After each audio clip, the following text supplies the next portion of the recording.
My name is Don Pettit. This is Inside ISS. I almost take it for granted that you're in this remote location. You hit on my very nerve.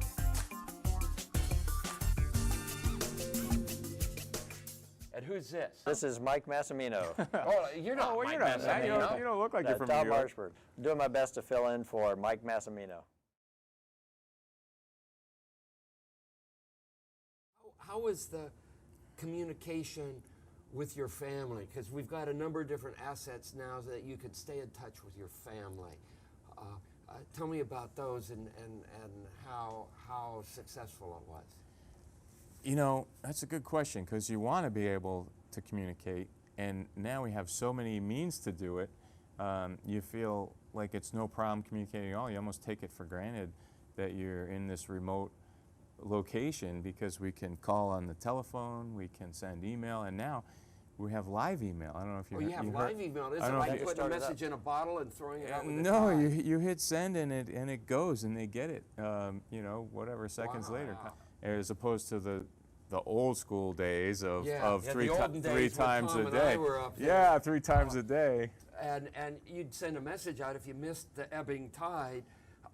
You know, it might be a day, 2 days before you got a response to your email. Exactly. So we have that, and then of course the family conferences on the weekends and things. I really enjoyed those. It's nice to see people and talk to them.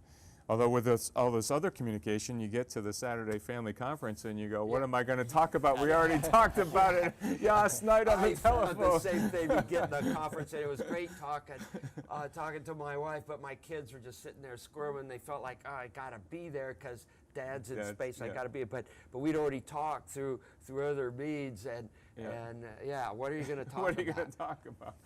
Well, if you tried it, we would just set me up on the iPad on the countertop while they ate dinner or fixed. Oh, that's a good idea. Yeah. And I was just ahead on the countertop, but at least I got to see them living a normal life. I don't know if you guys did that at all. Yeah, we did, and that was nice because they could kind of just like do what they were going to do in that normal hour, and it kind of makes you feel like you're part of the daily routine sort of thing. So that was kind of cool.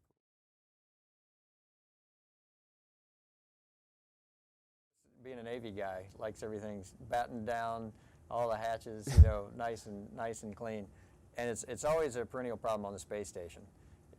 If you get everything really organized, then it's not as mobile or as accessible as it could be. Did you ever find a happy solution? You know, you hit on my very nerve because I like organized things, and it just drove me crazy to see cables and everywhere. And many times I got it all perfect with Velcro and it looked pretty and you could take the model picture of it. But then the next task is remove this thing from behind that nest that you just created. That happened to me so many times. I just gave up, and so you just have this rat's nest of cables that you can move quickly. And things just kind of float around, and you just learn to live with. But I'm working with a Navy SEAL, so he just fixed it all up, and then I got to mess it up.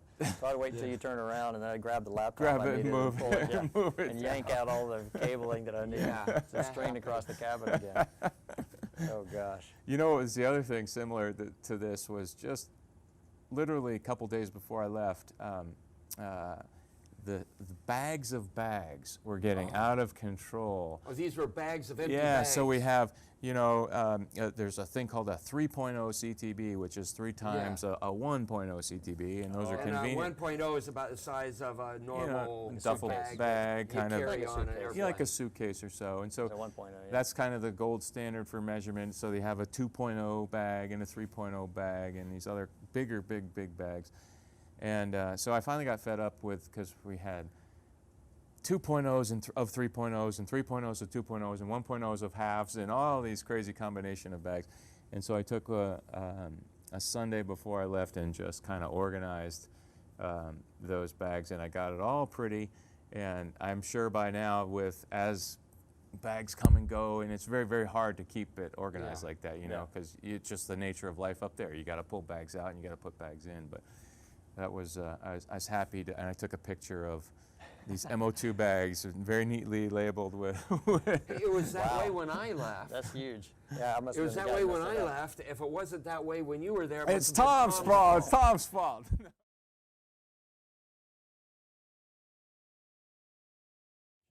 Again, even though you might be back to the space station, what was crossing your mind at that time? So I remember it just being kind of a unscheduled, not much going on in the day, and then it was kind of slow all morning. And then I kind of felt the pace pick up as the Russian guys are making sure everything's packed up, and I was just gathering my things.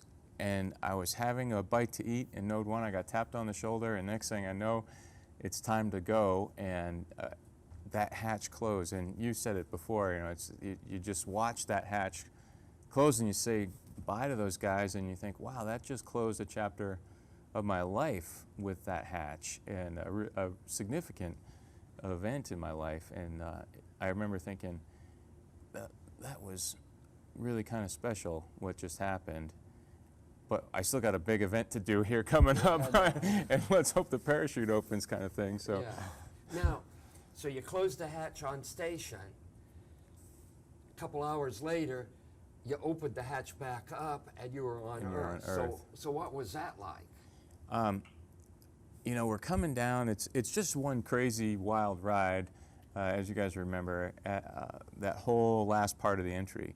When we finally impacted and we kind of tumbled, and I looked, I was on the high side. You know, there's 3 seats, and it ended up on its side, and I was up high. And I looked down, and I felt the whole kind of Soyuz spin around with my head, and I looked at Sasha and kind of smiled, and then right next to his head was a patch of grass in the window. And I remember thinking, that's grass. We're stopped. We're here. This is pretty cool.